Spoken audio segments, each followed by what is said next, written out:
বিয়ের পর যেরকমটা করতো। কি গো, তুমি কি কোথাও যাচ্ছ? বেরোচ্ছ কোথাও? হ্যাঁ, তুমি কি কিছু বলবে? কিছু আনতে হবে?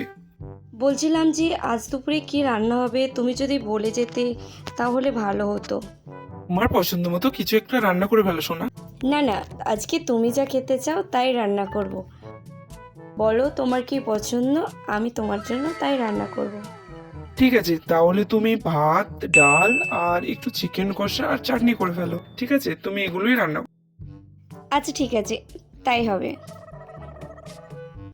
আর এখনকার মেয়েরা যা করে। বলছি শোন না, হ্যাঁ বল। আজকে যদি একটু বাড়ির খাবার হতো, ভাত, ডাল আর চিকেন কষা। আচ্ছা, ভাত, ডাল আর চিকেন, তাই তো? ওকে, হয়ে যাবে। হ্যাঁ, ভাত, ডাল, চিকেন কষা অর্ডার করে দিয়েছি। আর সাথে করেছি আমার জন্য 1 প্লেট বিরিয়ানি। শোন, তোর কি আর কিছু লাগবে? তাহলে বল, আমি অর্ডার করে দিই। আর পেমেন্টটা কিন্তু তুই আজকে করবি। আচ্ছা, তুই তো বিয়ের আগে কতবার বলতিস যে তুই আমাকে রান্না করে খাওয়াতে চাস, তাহলে আজকে বাড়িতে তুই আমার জন্য রান্না কর না। তাহলে তো ভালোই হয়, চিকেন কষা আর ভাত করবি। এই শোন, এত ঢং করিস না। তুই ভালো করেই জানিস যে আমি এইসব রান্না বান্না করতে পারি না। তার উপরে আমি সবে মাত্র 1 সপ্তাহ হয়েছে আমি নেল এক্সটেনশন করেছি।